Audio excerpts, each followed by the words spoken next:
Իրանում իսրայելական Մոսադ հետախուզական գործակալության պահեստներ են հայտնաբերել իրանցի ուժայինները։ Ռեյ քաղաքի անվտանգության ուժերի հրամանատարի խոսքով ավելի քան 200 կիլոգրամ պայթուցիկ են գտել այդ պահեստներում։ Նաև ահռելի քանակությամբ սարքավորումներ, որոնցով Իսրայելի գաղտնի ծառայությունը պատրաստվում էր ահաբեկչություններ անել Իրանում։ Տեղեկություն կա, որ Իրանում արդեն մահապատժի են ենթարկել Մոսադի մի գործակալի։ Ամբողջ գիշեր Իսրայելի տարածքի մեծ մասը կարմիր գոտում է եղել, ըստ իրանական տելեգրամ ալիքների աննախադեպ հրթիռակոծության են ենթարկվել իսրայելական քաղաքները։ ԹԱՍՆԻՄ գործակալությունը վստահեցնում է, որ Իրանը գերձայնային հրթիռներ է թափել Թել Ավիվի վրա։ Արդեն քանի գիշեր է, որ երրորդ անգամ մենք հաջողությամբ հարվածում ենք զգայուն և կարևոր թիրախների, այդ թվում ռազմական և անվտանգության կենտրոնների, ռեժիմի որոշումների կայացման կենտրոնների և ռազմական հրամանատարների ու գիտնականների բնակավայրերի։ Մասնավորապես տուժել է Իսրայելի համար ռազմավարական նշանակություն ունեցող Հայֆայի քաղաքը։ Այնտեղ բազմաթիվ ռազմավարական օբյեկտներ կան։ Իրանի հրթիռակոծության հետևանքով քաղաքում ամբողջ գիշեր հրդեհներ են եղել։ Առավոտյան էլ դեռ ծխացող շենքեր կային Հայֆայում։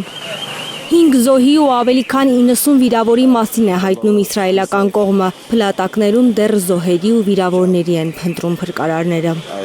Հայֆայի նավթավերամշակման գործարանը ևս իրանական օդուժի թիրախում է եղել։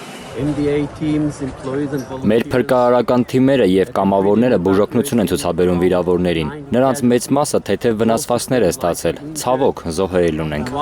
Իրանական կողմը նաև հայտնում է, որ պայթեցրել են Թել Ավիվի Բեն Գուրիոն օդանավակայանը։ Նույնիսկ տեսանյութ են տարածել իրանական տելեգրամ ալիքները, թե ինչպես է իրանական հրթիռը խոցում այն։ Սակայն ավելի ուշ Իսրայելը պաշտոնապես հերքել է այդ տեղեկությունը։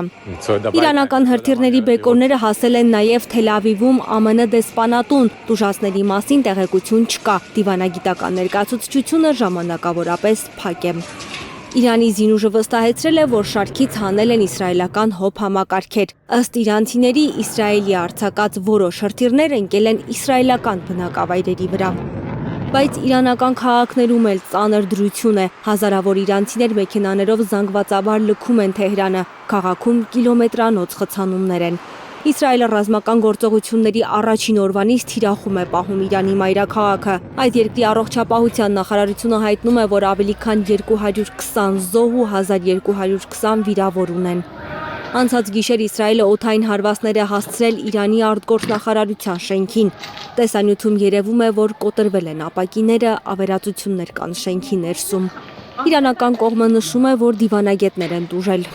Իսրայելի պաշտպանության նախարարությունը հայտնում է, որ հարվածներ է հասցրել Իրանում բազմաթիվ հրամանատարական կետերի։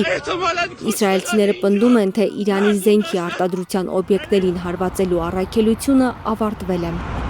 Հասմիկ Սերոբյան, Հարություն Մաթևոսյան, Հայլուր։